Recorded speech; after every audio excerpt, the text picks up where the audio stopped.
সবাইকে সাইকেল দেওয়া হবে, সবাই সাইকেল নিয়ে তারপরে তোমাদের বাসায় যাবেন। নামাজ পড়ে জিতে নিতে পারবে নতুন সাইকেল। শুনতে অবাক লাগলেও রাজধানীর মিরপুরে এমনই এক ব্যতিক্রমী উদ্যোগ নিয়েছেন যুব ও ক্রীড়া প্রতিমন্ত্রী আমিনুল হক। পবিত্র রমজান মাসে কিশোরদের মসজিদমুখী করতে এবং সুন্দর জীবন গঠনে উদ্বুদ্ধ করতে এমন ঘোষণা দেন তিনি। বলেন, যারা পুরো মাস নিয়মিত 5 ওয়াক্ত নামাজ জামাতে আদায় করবে তাদের দেয়া হবে সাইকেল উপহার।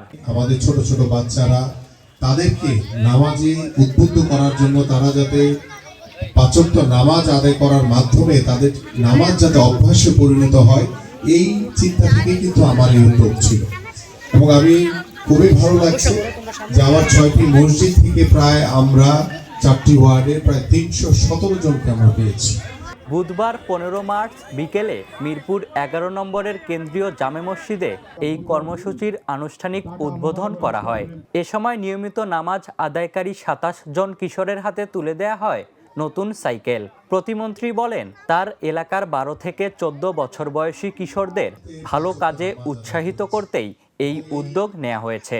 ছোট্ট উপহারের মাধ্যমে আমার এই সন্তান ধর্মীয় অনুশীলনের পাশাপাশি কিশোরদের শৃঙ্খলাবোধ ও ইতিবাচক জীবনচর্চায় নতুন দৃষ্টান্ত হয়ে উঠতে পারে এমন উদ্যোগ।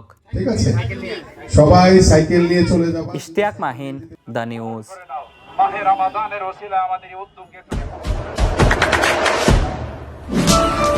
দেশে দেশে সবার সাথে দ্য নিউজ।